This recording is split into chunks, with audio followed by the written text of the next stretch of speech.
Ladies and gentlemen, boys and girls, welcome back to another episode of Talking Halos. I'm your host today, Jared Timms, and I'm joined alongside my co-host, my partner in crime, Nate Green. Nate, home with the old intro. How you doing? Yeah, it's been a while since we've heard that intro. So good. Good to be back. Good to be here, ready to answer some questions, most questions. Dude, we got a bunch. That's actually like sidebar there. Thank you for everybody for listening to this podcast. That was really cool. We got like 30 questions. Mhm. That's awesome. I know it's off season and everything, and everybody wants to know what's going on, and we'll break some stuff down for you for sure. So, as always, thank you so much for listening to this podcast here at Talking Halos, again, making us the best podcast, Angels podcast out there. I do believe it. If you haven't gone yet, we got Zach Neto, we got Ben Joyce, whole bunch of interviews. Joe Stewart was a real fun one. He talked about a whole bunch of really cool things. We talked to Rocket City with some guys. So go back and listen to those if you haven't already. If you could give us a follow on all our social medias, Twitter, Instagram, Facebook. You can follow myself on Twitter, Jared_Timms, Nate at NateGreen34. Nate, let's get it rolling. We got like 30 questions. I don't know if we're going to get through all of them, but We'll try. We'll try. First one, I know you're trying to get me not to do it. I'm going to do it right off the bat because it's the world famous Taylor Blake Ward who will be joining us in a couple. Why you got to do this to us, Taylor? Why? Taylor probably doesn't even listen to this, but he might listen to this one knowing that this is it. That he loves asking these questions. So he said, "Oh man, let's add on to the gym because he always asks the NASCAR question. He always gets me on it. Which NASCAR driver would make the best pitcher, catcher, infielder, and outfielder?" I'll answer all those. Nate, you're taking my answer. No. You can have your one answer for your pitcher. I'll answer all of them for him though. He's gonna play all those positions though.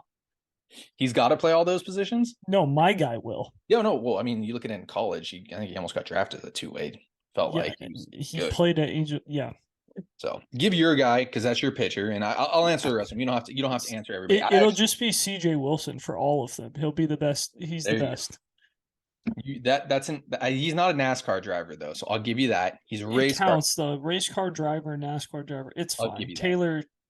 Taylor will be fine with it. I'll give you that. I actually did a little bit of research and I took Taylor's advice on this one too. And guys, if you're listening to this podcast, and I promise we're going to get to baseball talk, we got to get this out of the way though for Taylor. My pitcher, Kevin Harvick, I guess he is the closer. So that's fantastic. My catcher. Hold on. He just used the word closer, people. He doesn't use that word. That's what it is. Catcher, Danica Patrick, obvious reasons. Infielder, Jeff Gordon. I don't know why. And then my outfielder, because of his closing speed on this one, is going to be Ross Chastain. And I don't know if you know who that is. That's the guy who did it was all over everywhere. He, I believe at Bristol Motor Speedway, I could be wrong. I think it was at Bristol. Oh, Martinsville. Sorry, not Bristol. Martinsville. Went around the outside and passed like 4 or 5 guys as fast, like, and this is the small track. I know everybody. I know what you're talking about. Yes. So, yeah, I'm taking Ross Chastain because of his closing speed in the outfield. Is that fair? Sure. Let's just get on to some real questions.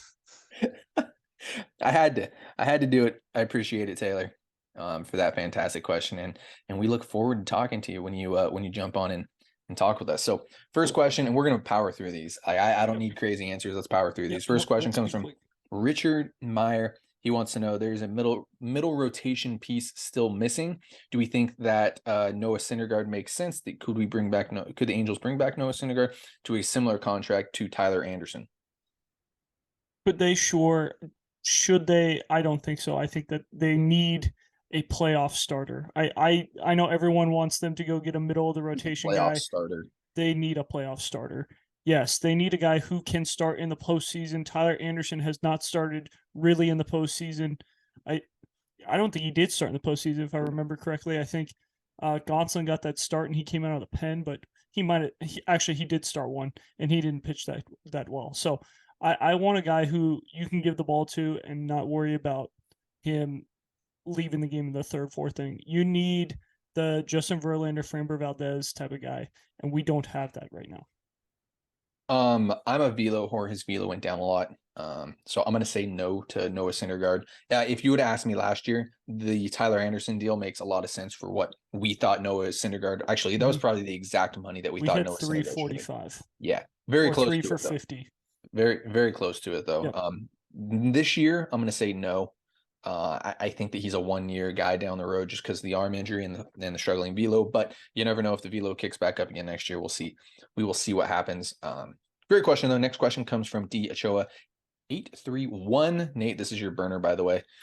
He always asks these questions. Every single time I have a burner. I have like 7 different burners according to You're Jerry. gonna get a lot of them. So how can Pablo Lopez come to the LAA? It's impossible. It's impossible. Think so?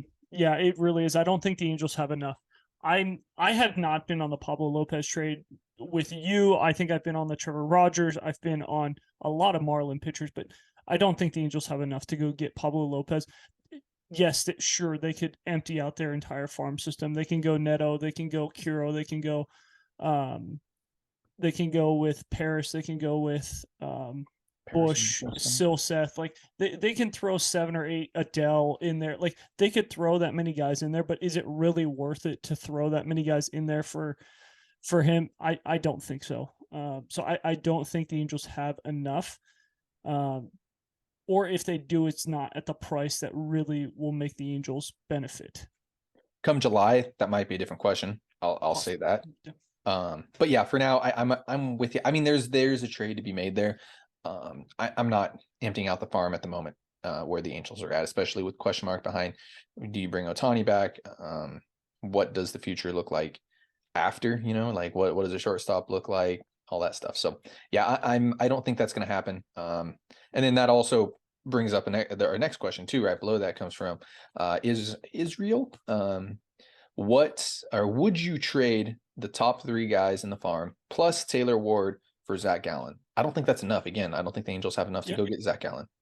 I really don't. I don't think the Diamondbacks do that, honestly. No. And I'm a big Zach Gallen guy. I love Zach Gallen, but I don't think that gets it done. I think the Diamondbacks, they might be in the we kind of want to compete, so it's going to be a lot more, and it's going to be like Taylor Ward, Joe Adele.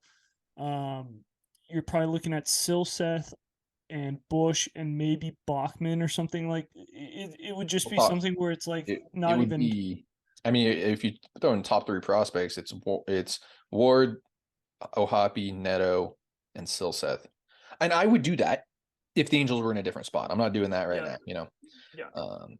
And I don't think the Diamondbacks are in that spot, especially with them pushing for Bogarts. It sounds like so. And that's a scary team. They had some young guys who hit way better than they expected early, and now all of a sudden their window might be a little closer than they thought. So I think they're more likely to extend Gallen than they are to trade him. Yep. Yeah, that's a scary looking team in the very near future. So I'm excited for the Diamondbacks to be good again. By the way, back to D Ochoa. He has one more question. We're gonna answer it on the count of 3. Who's the Angels' opening day closer next year? 1, 2, 3. Jose Soriano. You didn't answer. I know, because it's not Jose Soriano. I know that's who you want it to be. I don't think it is. I don't know. I think it's going to be a committee right now. I don't think that there is going to be one true guy. I think you're really going to have to see where they're at in spring training. Alex Reyes has been a possibility. Craig Kimbrell's been a possibility. I could see Alex Reyes being the guy. I could see Chris Rodriguez being the guy if he comes back healthy and looks good in spring training. Chase Silseth.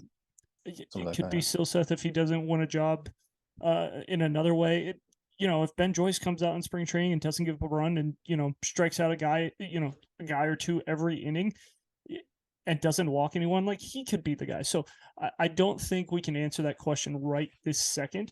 If I had to guess right now, I say the Angels go and get a guy like an Alex Reyes or a Craig Kimbrell, someone that they don't have to spend more than $5-7 million on. I think Alex Reyes gets closer to 2 or 3, maybe 4 or 5 if you're lucky. But I think that's kind of the way they go about their business for closer. Took you too long to answer that. I was just looking for 3, 2, 1 on that one. I won't say Soriano. I'll say, if you want a real answer, I'll say Ben Joyce. I'll answer Jose Soriano at a later question. I saw one down there. I'll answer it on. So good questions there. Next question comes from Rob McDonald. I don't know if I have a real answer for this one. What's up with the third base coach? Why is it taking so long to name one? I think this is a Phil Nevin decision at the moment, would be my guess. At least a little bit. I think Perry's probably has a little bit of say in it as well. But I'm sure that one has already been hired. We're just waiting for the announcement, to be honest. I don't know who it could be. I would have loved to have seen Benji Gill come back, but or if I don't think he's leaving. I don't know. I haven't heard. It wasn't Really Benji haven't Gill heard. to begin with. It was Phil No. Nevin, and then they was it Gallego who took that Yeah. job? Might be So Gallego might come back. but they said Gallego's going to come back not in that role. So I think the Angels they have more important things. Not that third base coach isn't important. I think that they're really focused on let's worry about the roster first, and then we can worry about the coaching staff later. I think as you see Phil Nevins bringing in a lot of his guys, him and Perry have seemed to be on the same page with bringing in his guys like a Gio Urshela and guys like that Phil has either coached or knows really well. So I think it's going to be someone that Phil really likes to work with. Yeah. So it'll be interesting. It's always fun to see it. I don't like a lot of turnover in coaching staff. I'll say that. I mean, I know kind of friend of the show, Glenn Hoffman was in San Diego for forever. And I thought that was like one of the smarter things San Diego's ever done is just kind of keep that coaching staff as, close as possible. And they had Bud Black and they had Dave Roberts and they had a really good coaching staff down there at one point when they were good. So I go the different way. I think that whoever the manager is should have full say in his staff. If he likes the guys, that's fine. But if he wants to clean house, that should be his right to do. So I go the other way with that. Yeah, no, that's fair. So good question there. Next question comes from Matt Benigno. I'm sorry, Matty. I know you're a big fan of the show. If I butchered that last name, but quick one here, and I'll start with this. Seeing that Tyler Anderson 3-year deal was a steal for the Angels. What are your thoughts on? I know we already talked about this in the original podcast, but my thought is that it's probably going to be a decently good deal this year. If Velo drops anymore, it's going to be a little bit scary down the road for sure. But if you can get 1, 2, if he's a 2-win pitcher every year, which I don't know if he can be, the deal's worth it. If he's not, then we'll see. We'll see. That worries me. I just think it's funny that people are calling guys steals and bust this early. Like let's get to the season, watch these guys play before we start calling them a steal or a bust, because I think everyone would have said last year that Carlos Rodon might have been overpaid a little bit. I think we would have said that that Noah Syndergaard was overpaid, and he was, but there are always these things where it's like, oh, this guy was overpaid, this guy was underpaid, and then all of a sudden you look up and it's like, oh, Carlos Rodon was one of the best pitchers in the NL last year, and people thought he was overpaid. So let's wait and see on him. I'm not going to say it's a steal, but I'm not going to say it's a bust yet either. Yep, good question there, Matt. So next question comes from Artie Moreno's burner. Welcome to the show, Artie Moreno. Who's the most likely shortstop we could trade for? That would actually make a difference. He adds that on. Okay. My answer. Nico. Hart. No. I think. Should I go your way with this? If you take mine, then I don't have an answer because I only have one guy in my head. Well, then you go first. I'll let you go first. I'd say, and I don't know how big of an impact he'd be, but I'd say Nick Ahmed, to be honest. Like that's the route that I go. I've always kind of been a big Nick Ahmed fan. Good defender. I know the bat's light. It's a tick above, it's 2 ticks above what Andrew Velasquez was. Is that fair to say? Like, no, it's 1 tick above. So then you're saying he's Levon Soto? Yep. That's tough for me. That's fine though. That's fine. I get it. It's a non-hitting shortstop that plays good defense. That's what all those guys are. So that's fine.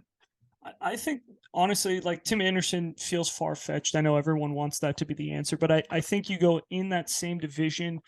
I think Javi Baez might be available, and I know you've kind of talked me into this a little bit. So that's why I thought that's where you were going with this. But I think Javi Baez is a possibility. Couple reasons why. New GM wanting to change the roster and really put his stamp on things. We saw yesterday he went out and signed Matt Boyd to his deal. And it looks like he's going to be very active during this winter meetings upcoming next week. So I think it's possible. And honestly, like he makes the same amount of money, less than what these shortstops are going to get. I think he's going to make roughly what Swanson's going to get. Like Swanson's probably going to make between 20 and 25, which, I wouldn't be giving Swanson 25, but that's fine. And you look at it like you're not going to have to give up a whole lot, and you're not asking him to be a superstar. You're asking him to be, a role player, like hit 5th, 6th in the lineup, just kind of be a dude and just have fun and play a pretty good defense. You don't have to hit 50 home runs. You don't have to drive in 125 RBIs. Like, just Yeah.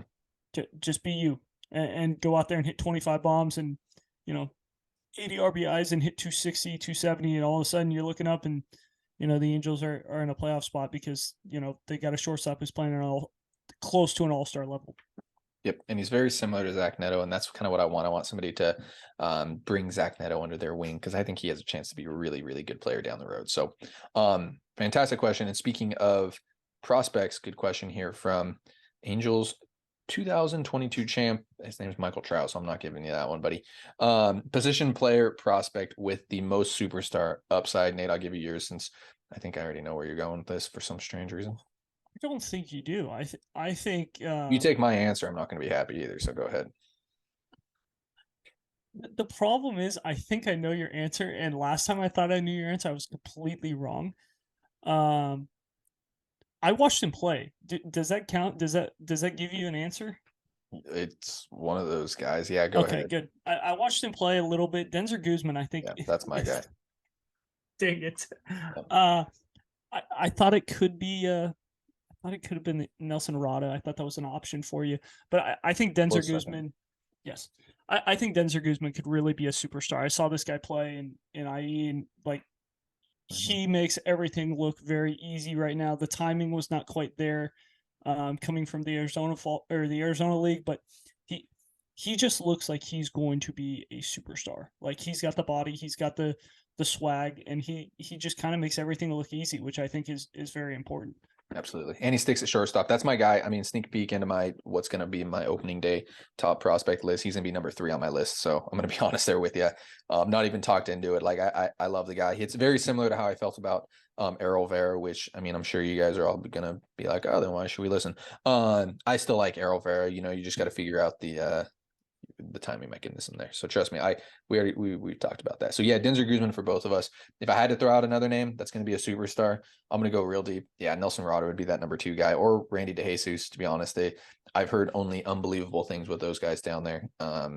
So it'll be really interesting to see what happens moving forward with those guys. So, fantastic question. Moving on to our next question. This one comes from Ricky Smits, who says no. Halos acquire Tyler Glasnow and Brandon Lau from the Rays for Adele, Renifo, Suarez, Silseth, and Edgar Caro.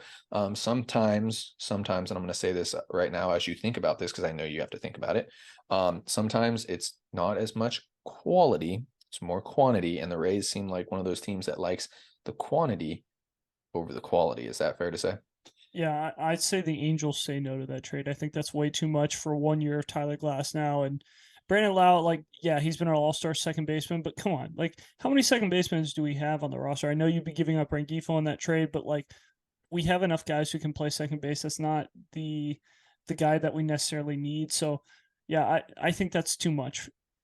The Rays don't need Renifo either. However, they'd probably make him into like an all-star first baseman. As weird as that sounds, like he'd become an all-star at that level. So yeah, and my answer for that again, yeah, I don't think the Angels do that. That's a lot of pieces that they'd be losing right there. That's 4 guys on their 40-man.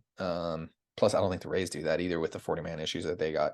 So That's plus true. Edgar Caro. So I think that they both probably say no, but it's an interesting thought. Definitely an interesting thought here. So this is a good question here from our boy Dominic Saladana. I'm sorry if I say your name wrong. Would you take on the contract of Yasmani Grandal to get Tim Anderson?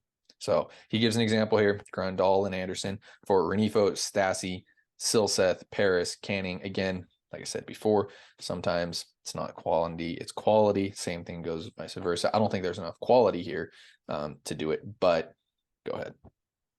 I don't know. The Grandal contract's really bad. Like, it's really bad. That probably gets it done from a White Sox standpoint, honestly, because they're getting a guy who could be a starting pitcher with Silseth. They're getting who else was in that trade? You said Your favorite Kyron Paris, your not favorite and Griffin Canning, and Luis Renifo and Max Stassi. Yeah, see, Stassi's contract, yeah, it's bad. Whatever. Rengifo, he's on a cheap contract. He played really, really well last year. So, and then I'm a big Paris guy, so I think there's enough there to get it done. Just because Grandal's contract is so bad, and the White Sox probably would like to move off that and kind of spend some money elsewhere. But would I do that? No, I think that puts the Angels in a really, really tough place to make any other moves throughout the year. They're still needing a starting pitcher. They could need a bullpen arm or two.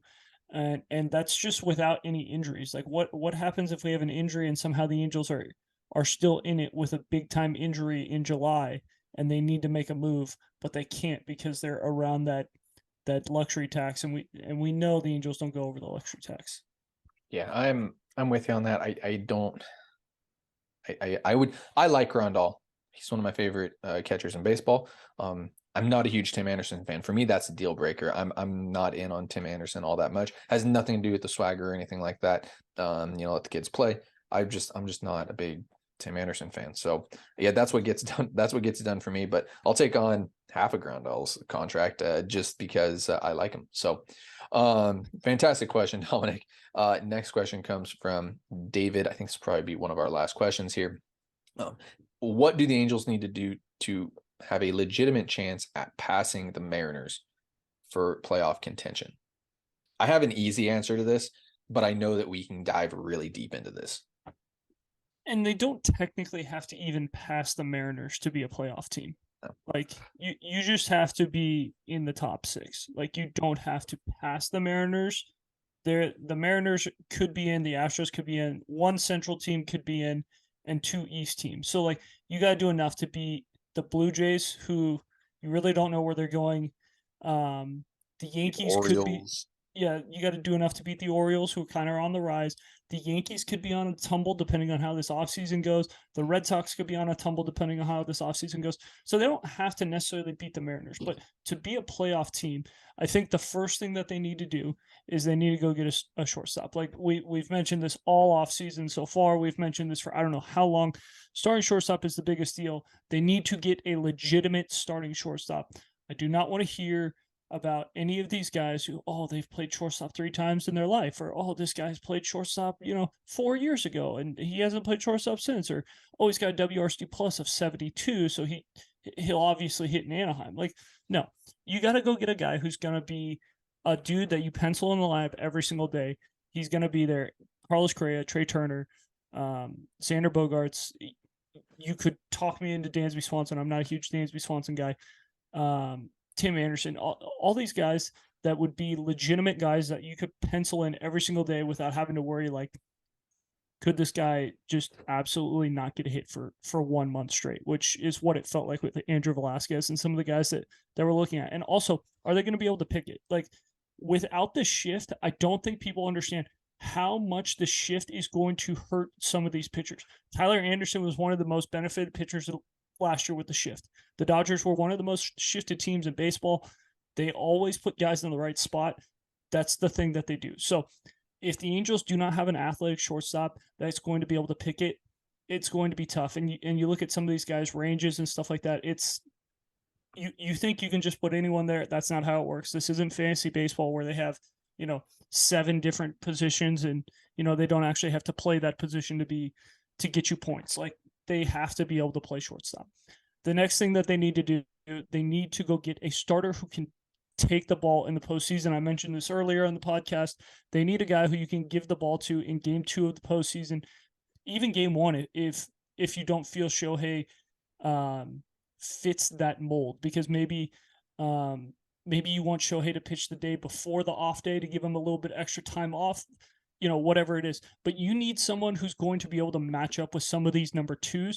Right now, Tyler Anderson's not matching up with some of these number 2s. You talked about it earlier off the record. The Rays have a really good rotation going into this year. Tyler Glasnow is their number 2. Does Tyler Anderson match up with Tyler Glasnow? I don't think so. Does Patrick Sandoval match up with Tyler Glasnow? I don't think so. It's close. Those guys match up with teams number 3s, both of them. So Tyler Anderson would be a good teams number 3s. I think yes. I think that Patrick Sandoval is on a playoff contenders number 2, right? Mariners, he's not a number 2 on the Mariners. Luis Castillo pitched game 1, and then you got one of the kids pitching game 2. Robbie Ray's their 4. Like, there were times where they weren't even saying Robbie Ray was going to get the ball, and he was a Cy Young winner. Fake Cy Young winner. Yeah. Fake. But you get my point. Like, you need to go get a guy who can take the ball in game 1 or game 2. And if you are going to run out there Tyler Anderson in game 1 or Patrick Sandoval in game 1, because you're like, hey, you know what? It makes sense for the Angels to give Ohtani that extra day rest in between game 2 and game 3. So he's going to start game 2. It's going to be very hard for the Angels to win series that way, because all it takes is a bloop and a blast, and all of a sudden you're down 2-0, and Ohtani could throw the ball well and still lose. Like, it happens. It's not like an automatic guaranteed win because he's going up against that guy. So they need one of those guys, and then you're probably looking at they need one more reliever that is going to be quality. I don't know if they have to go outside the org for that, but they need someone to step up, whether it's Chris Rodriguez coming off injury, whether it's possibly Griffin Canning moving to the pen, whether it's Chase Silseth possibly moving to the pen, whether it's Ben Joyce coming up and being that guy, or Soriano, like you've mentioned, being that guy. Like, there are some people that either have to step up or you have to go get someone at the deadline, whether it's a Kenley Jansen type of guy or someone like that who's going to be able to get big outs in big situations, because right now it is not guaranteed that the Angels are going to be able to get big outs in big situations in the 8th or 9th inning of a World Series. Yeah, or even a postseason game. Yeah, I agree. And my simple answer is a shortstop. I think that solves a lot of problems up front for sure. That makes them pretty dang close to a contender. I mean, we talked about it before. We thought the Angels and Yankees lineups matched up really, really well last year. Like that, there was very similar lineups. The thing that the Angels missed out on was probably a bullpen, and probably one guy in the rotation, like you mentioned. So, yeah, are there a lot of pieces to get to where the Yankees were? Sure. They also need to be healthy too, and be able to hit like that. That was their biggest thing. So it'll be really interesting. But I do think my short answer is get a shortstop, and that automatically makes you a contender. I don't know if it makes you better. Right now, it's tough to call them a contender. It really is. They haven't improved enough this offseason to be considered a contender, especially coming off last year. And there's, again, going to be 26 question marks on them. There's question marks in the bullpen. I'd say the pitching, the rotation is a little less question marked than it was last year for sure, but there's still some question marks. I think 1, 2, 3, like if you call it 1, 2, 3, even 4 with Tyler Anderson is pretty, like, this is written in stone. It's in pen. Yeah. I think the rotation is there, and then who knows with the offense, what's Rendon doing? Is Trout healthy? Is Trout playing center? Who's playing first base? Who's at shortstop? There are just so many questions right now. So, yeah, fantastic. Thank you guys all for all the questions. We really enjoy it. We do. We'll get to more questions as we keep rolling here, especially if there's no news. Winter meetings coming next week, so I'm sure we're gonna have a lot to discuss right next week. I think, right? This upcoming week, Sunday. Yeah, starts Sunday for us, and then we'll keep it rolling. So there's a chance we'll do a podcast every day next week. I have a weird feeling about that. Yeah, we're gonna find out where the Angels draft, like what pick they have. We're gonna find out if the Angels make any moves. Yep. Trade wise, ad wise, Rule 5 draft. Rule 5 draft is coming up. Will Jeremiah Jackson get taken? Will any of these guys get taken? They got a couple guys who could get taken in this Rule 5 draft. So it's going to be interesting. It's going to be a really fun week. I'm sure there's going to be a lot of rumors flying around, and I'm sure there's going to be a bunch of mystery teams, and everyone's going to link mystery teams to the Angels because that seems to be the way things work. So I'm excited for it. It's going to be a really, really fun week.